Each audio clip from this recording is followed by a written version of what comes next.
और बच्चों, आज की क्लास में मैं तुम्हें किसी गिवन इलेक्ट्रिकल नेटवर्क या सर्किट जो कि देख रहे हो, इस तरह के डिफरेंट डिफरेंट सर्किट का इक्विवेलेंट रेसिस्टेंस कैसे निकालते हैं। जैसे ये एक सर्किट है जिसमें हर एक रेसिस्टेंस की वैल्यू आर है, इक्वल है, आर आर आर आर ऐसे। तो इसका इक्विवेलेंट रेसिस्टेंस कैसे निकालेंगे? कहने का मतलब कि अगर इसको एक सिंगल आर में हमें कन्वर्ट करना है तो उसकी वैल्यू क्या होनी चाहिए, आर इक्विवेलेंट की वैल्यू क्या होनी चाहिए। तो ये आज हम सीखेंगे। ठीक है बच्चे, देखो बेटा, ऐसा जब भी प्रॉब्लम आए और आपसे पूछा जाए आर इक्विवेलेंट, तो ये मीनिंगलेस क्वेश्चन है, ये सॉल्व ही नहीं होगा तब तक जब तक कि आपको ये ना पूछा जाए R equivalent between points A B हो गया या ए डी हो गया या ए सी हो गया, या कोई भी दो पॉइंट आपको स्पेसिफाई किया जाएगा तभी इस क्वेश्चन का एक मीनिंग बनता है। अगर आपको दो पॉइंट्स नहीं दिए गए, मैंने अक्सर देखा बच्चों को कि आर इक्विवेलेंट आने पे वो तुरंत आर इक्विवेलेंट सीरीज पैरेलल लगा के सॉल्व करने लगते हैं। वो ये भी नहीं देखते कि किन दो पॉइंट्स के बीच में आपको आर इक्विवेलेंट निकालना है। जैसे मैं इस नेटवर्क की बात करूंगा, जैसे जैसे मैं पॉइंट्स बदलता जाऊंगा, जैसे जैसे मैं पॉइंट्स बदलता जाऊंगा, इस नेटवर्क की वैल्यू अलग अलग आएगी। ओके, तो चलो मैं पहले इसको सॉल्व करता हूं। R equivalent equivalent between point A and D. इसका मतलब ये हुआ बच्चे कि इस पॉइंट से इस पॉइंट तक का आर इक्विवेलेंट आपको निकालना है, क्योंकि यहाँ पे पॉइंट आपको ए और डी दे रखा है। तो अब इस क्वेश्चन का बहुत ही प्यारा मतलब निकल गया, क्योंकि आपको ए और डी दो पॉइंट्स मिल गए। तो अब इन दो पॉइंट्स के बीच में हमें निकालना होगा, तो हम इलेक्ट्रिकल नेटवर्क फिर से बनाएंगे। तुम्हें समझाने के लिए मैं फिर से बना रहा। तुम्हारे उम्मीद से अलग आंसर आने वाला है, इसलिए इसको ध्यान से सुनो और सीखो। तो मैं ए पॉइंट के एक टर्मिनल से एक सेल लगाऊंगा और दूसरा डी टर्मिनल से एक सेल लगाऊंगा। ठीक है बच्चे, ए से डी। क्यों? क्योंकि हमें आर ए से डी के बीच में आर इक्विवेलेंट निकालना था।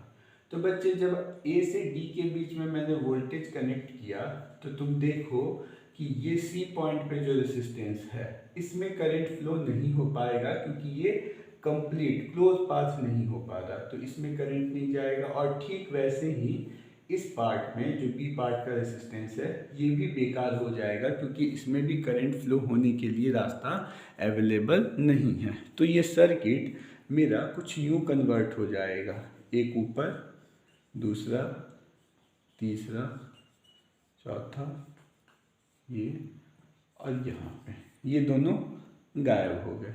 तो अब तुम देखो बच्चे, तो अब ये सर्किट मेरे लिए काफ़ी आसान हो गया, क्योंकि ए से डी के बीच में ये आर और आर ये सीरीज में हो जाएंगे 2R, ये आर और आर इसकी value R R R R. तो ये दोनों सीरीज में हैं, एक के बाद एक, तो 2R, और ये दोनों भी एक दूसरे के आजू बाजू एक ही लाइन में है, तो ये हो गया दोनों मिलके कैसे, सीरीज में। तो अब ये सर्किट कुछ ऐसा बन गया, आर, ये दोनों ऊपर मिलके 2R, ये दोनों नीचे मिलके 2R, और फिर यहाँ पे एक आर, ए एंड डी। ठीक है बच्चे, ये इसमें से इसमें कन्वर्ट हो गया, देखते जा रहे हो, ये 2R 2R। अब बच्चे नेक्स्ट में हम क्या देखेंगे कि अब इसके बाद ये सर्किट कैसे कन्वर्ट हो जाएगा। 2R और 2R पैरेलल में है, तो जब दो इक्वल 2R पैरेलल में होता है तो ये 2R 2R मिलके R हो गया, ये R हो गया और ये R हो गया, और तुम्हारा पॉइंट ए यहाँ और डी यहाँ।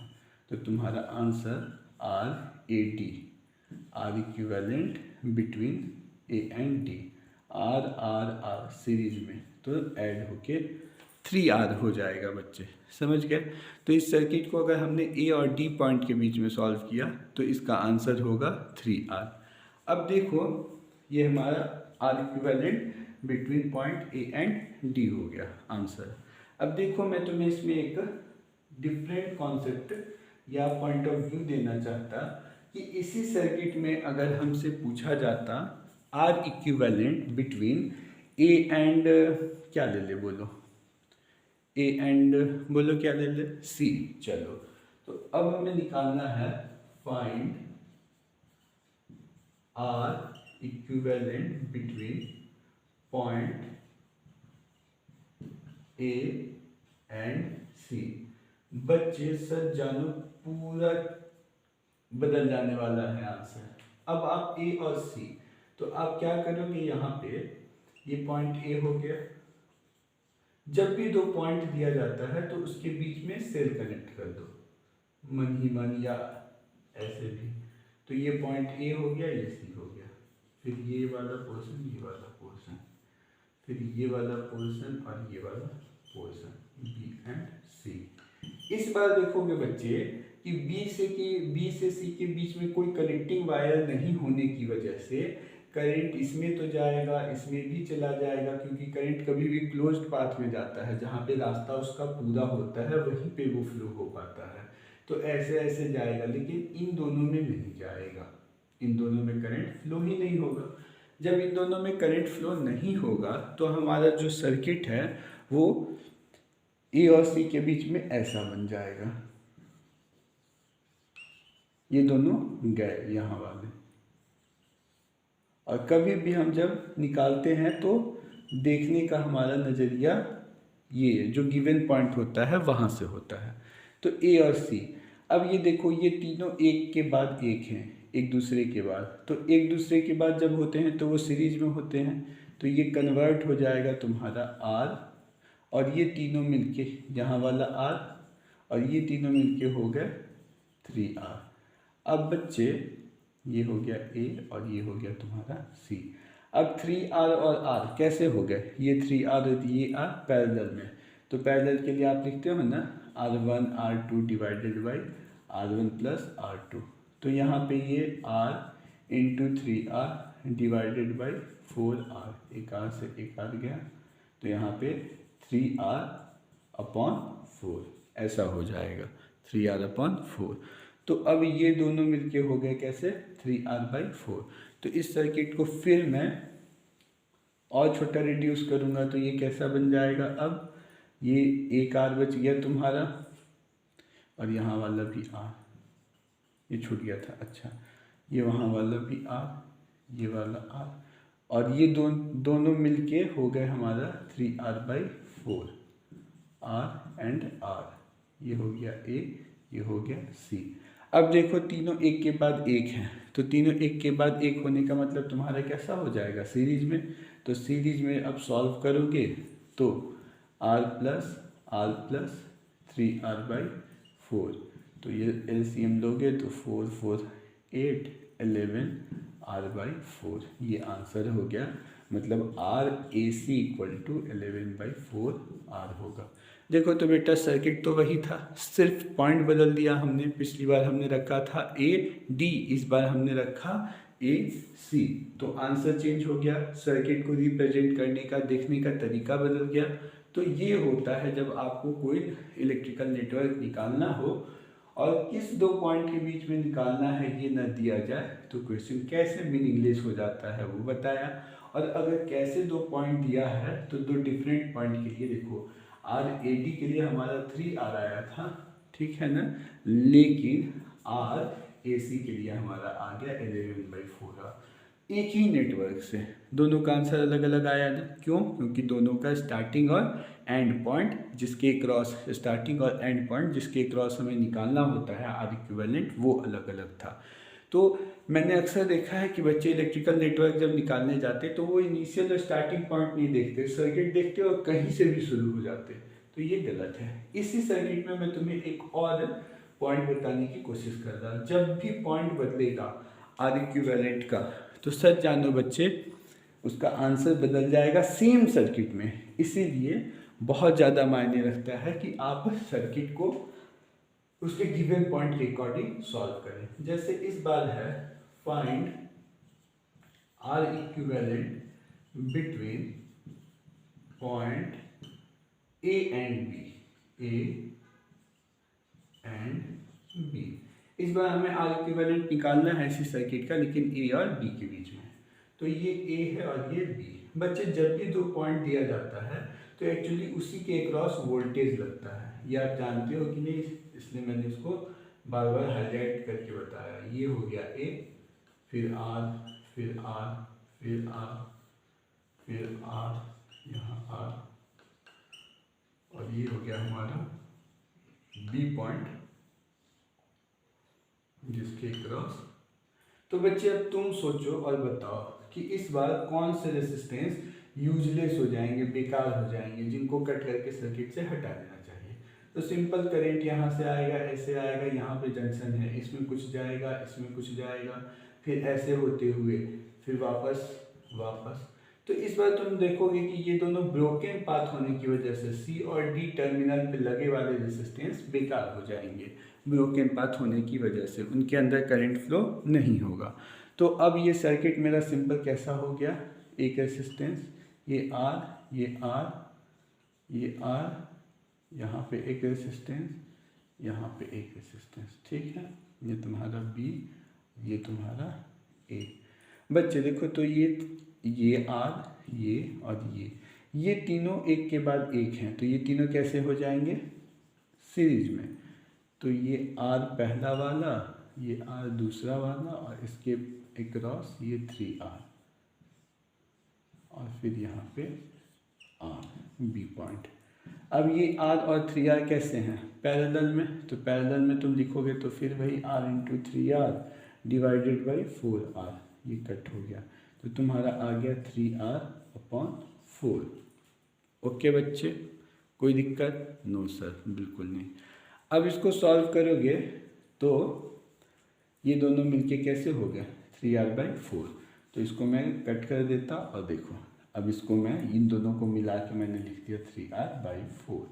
अब ये तीनों सीरीज में आ गया। तो सीरीज में आने का मतलब कि अब इन तीनों को ऐड करोगे तो R + 3R/4, एक आर यहाँ, एक आर यहाँ, और ये बीच वाला, तो ये भी आ गया तुम्हारा 4 + 4 + 3 11R/3। अरे बच्चे, क्या खतरनाक आंसर आया। क्या आया देखो, कैसे समझो। अब इसको मैं रफ करता। जब आपने इस सर्किट को सॉल्व किया था, किसके अक्रॉस, ए बी के अक्रॉस, आर ए डी के अक्रॉस, तो वो 3R आया था। लेकिन जब आपने आर ए सी के अक्रॉस किया था तो ये 11R/3 आ गया था। और जब इसी सर्किट को आपने सॉल्व किया ए बी के अक्रॉस, तो भी ये आया 11R/3। सॉरी बच्चों, 11R/4। और पिछली बार जब आपने RAC निकाला था तो वो भी 11/4। तो यहाँ पे देखो, तो ये AC और AB के बीच का आंसर सेम आया ना, बिल्कुल सर। तो इसका मतलब ये हुआ बच्चे कि तुम सर्किट को A से B की तरफ कनेक्ट करो या A से C की तरफ कनेक्ट करो, ठीक है, दोनों इक्विवेलेंट आर दे रहे हैं। इसका मतलब ये आइडेंटिकल या सिमिलर पॉइंट्स हो गए। मतलब सर्किट को AC के तरफ से ऐड कर दो या AB के तरफ से लगाओ, कोई फर्क नहीं पड़ा। तो इसको बोलते हैं सिमेट्रिसिटी है। ये सर्किट AC और AB के अबाउट सिमेट्रिकल है। ये सर्किट AC और AB के अबाउट सिमेट्रिकल है। अगर इस सिमेट्रिकल पॉइंट को मैं तुम्हें और थोड़ा समझाना चाहूँ तो देखो बच्चे, यहाँ पे कुछ सिमेट्रिकल पॉइंट्स तुम्हें समझाने की कोशिश करता हूँ, जिससे मेथड ऑफ सिमेट्रिसिटी इंट्रोड्यूस हो जाएगा। देखो, हमने AD के बीच में निकाला था ना, RAD, जो कि हमारा 3R आया। तो बच्चे ध्यान से देखो, इस पॉइंट के सिमेट्रिकल देखो, पहले आपने A लिया था, फिर D लिया था, A और D, जो कि 3R आया। तो बच्चे, अगर A की जगह पे मैं C ले लूँ और D की जगह पे B ले लूँ, तो बिल्कुल वैसा ही नेटवर्क आएगा। इस बार ये दोनों चले जाएंगे, आंसर सेम आएगा। मतलब कि अगर मैं लिखूं RCB तो वो भी 3R ही आएगा, क्योंकि दोनों पॉइंट सिमेट्रिकल हैं। तो इसका मतलब ये नेटवर्क AD के क्रॉस लगाओ या CB के क्रॉस लगाओ, सेम रिजल्ट देगा। मतलब ये दोनों पॉइंट्स AD और CB सेम पेयर में हैं, सिमेट्रिकल पॉइंट्स हैं, आइडेंटिकल पॉइंट्स, सिमेट्रिकल पॉइंट्स, ठीक है। उसी तरह तुमने देखा कि अगर हम RAC निकाला हमने, वो इक्वल हो गया था RAB के। अच्छा, वैसे ही सोचो ना, अगर कोई AB ले और AC, ये तो हमने कैलकुलेट किया, इक्वल आ गया। लेकिन अब थोड़ा कॉमन सेंस लगाओ, कोई AB ले या CD ले, बिल्कुल एक जैसा स्ट्रक्चर आएगा। सोचो इस पे, अगर कोई AC ले या BD ले तो एक जैसा स्ट्रक्चर आएगा। मतलब ये सर्किट में RAC इक्वल टू RAB, ये तो हमने कैलकुलेट करके रखा हुआ है, इक्वल टू, कॉमन सेंस लगा के हम बोल सकते हैं कि ये BD इक्वल टू RAC, तो उसके लिए हो गया BD, AB तो उसके लिए हो जाएगा CD। सोचो इस पे सर क्या बोलने की कोशिश कर रहे हैं, ठीक है। तो ये सिमेट्रिकल पॉइंट्स हो जाएंगे। तो अगर तुम्हें सिमेट्रिकल पॉइंट्स समझेगा तो तुम मेथड ऑफ सिमेट्रिसिटी, एक आगे कभी मेथड बताऊंगा, वो भी अच्छे से समझ जाओगे। ओके बच्चे, चलो। तो ये इस एग्जाम्पल के थ्रू मेरा पर्पस था तुम्हें ये हाईलाइट कराना कि एक ही सर्किट में सिमेट्रिकल पॉइंट्स क्या होते। मैंने आपको सिखा दिया सिमेट्रिकल पॉइंट्स ऑफ कनेक्शन, ठीक है, जैसे AC AB अभी जो सिखा रहा था।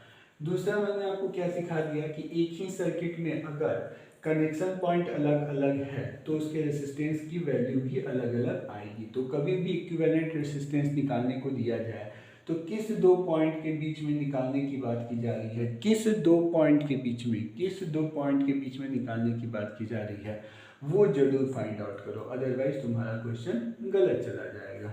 ठीक है बच्चे, ओके सर। अब आओ, मैं तुम्हें एक बड़ा प्यारा कॉन्सेप्ट सिखाना चाहता हूँ।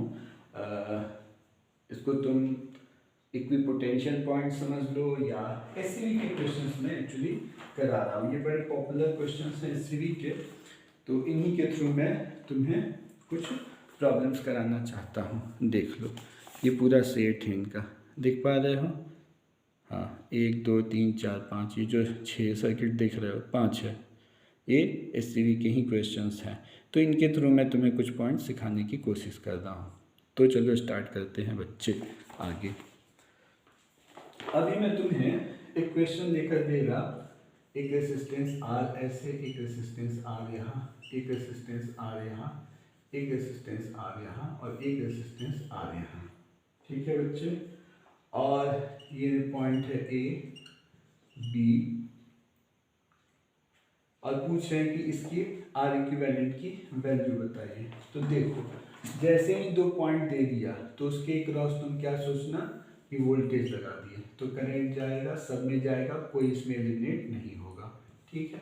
अब तुमको कैसे पकड़ना है, तो इसके एंड में पहुंच जाते, हमेशा कभी भी R इक्विवेलेंट निकालने के लिए पीछे से तोड़ना चाहिए। तो पीछे से तोड़ोगे तो ये तो बहुत सिंपल सर्किट हो गया। ये दोनों कैसे आ गए, पैरेलल में, तो ये कन्वर्ट हो जाएगा R, और ये दोनों, सॉरी, ये दोनों एक के बाद एक हैं, तो ये दोनों सीरीज में हो गए 2R। यहाँ पे तुम्हारा B है, यहाँ पे एक ऐसे हो गया R, और ये हो गया A, और ये हो गया B। अब तुम देखोगे बच्चे, तो ये 2R और R पैरेलल में हो गए, ऑल्टरनेट, इसलिए पैरेलल में। तो 2R into R divided by 2R plus R 3R, तो ये हो गया 2R/3। मतलब इस सर्किट को मैं और छोटा अगर करूँगा तो वो सर्किट मेरा हो जाएगा कुछ ऐसा। कैसा? एक रेसिस्टेंस R, एक रेसिस्टेंस R, और ये दोनों मिलके हो गया मेरे कैसे 2R/3, यहाँ पे A और यहाँ पे B। अब देखो बच्चे, ये दोनों हो गए सीरीज में, तो सीरीज में करोगे तो कैसा हो जाएगा R प्लस 2R/3, बहुत सिंपल लिया हमने, 4R/3। तो ये दोनों अगर सीरीज में हो गए तो इनका आंसर फिर से रिकंस्ट्रक्ट करोगे तो ये हमारा हो गया A से B, ये A ये B, R, और ऊपर मिलके तुम्हारा आ गया कितना 4r/3। और अब ये दोनों कैसे हैं पैरेलल में, तो सिंपली तुम क्या करोगे 4r/3 into R divided by 4r/3 plus R. ये क्या करते हो सर, ये फॉर्मूला है बच्चे, ये फॉर्मूला है R1, ये तो नोट कर ही चुके हो तुम, R1 R2 divided by R1 plus R2, इसका फॉर्मूला है। ठीक है, बहुत बेसिक फॉर्मूला है, आपको मालूम होगा। तो इसको अब सॉल्व करोगे तो सॉल्व करके ये जो भी आएगा वो तुम्हारा आंसर। सर सॉल्व कर दो, ठीक है चलो सॉल्व कर देता। तो ऊपर बच जाएगा 4r और नीचे बच जाएगा तुम्हारा 7, तो ये हो जाएगा 4r/7। मतलब ये दोनों मिलके सिंगली कन्वर्ट हो गया एक रेजिस्टेंस में जिसकी वैल्यू होगी 4r/7। तो बच्चे ये तो सीरीज पैरेलल का बड़ा बेसिक एग्जांपल था, आई होप आपको समझ में आया होगा। सॉरी बच्चों, यहाँ पे थोड़ा सा हमने गड़बड़ कर दिया, 2r/3 तो 3 ये 5 होगा, 5r/3। ठीक है, तो तुम्हारा ये हो गया, कुछ फर्क नहीं पड़ा कॉन्सेप्ट को, सिर्फ क्या लिखने में एरर हो गया 5r/3, तो यहाँ भी हो जाएगा 5r/3, वही फॉर्मूला यहाँ भी हो जाएगा 5r/3। तो जब इसको सॉल्व करोगे तो 3 3 कट हो जाएगा, 5 3 8, तो यहाँ हो जाएगा 5/8r। तो हमारा फाइनल आंसर ये हो जाएगा 5/8r। ओके बच्चों, तो ये एक बेसिक सीरीज पैरेलल का क्वेश्चन बताया मैंने आपको।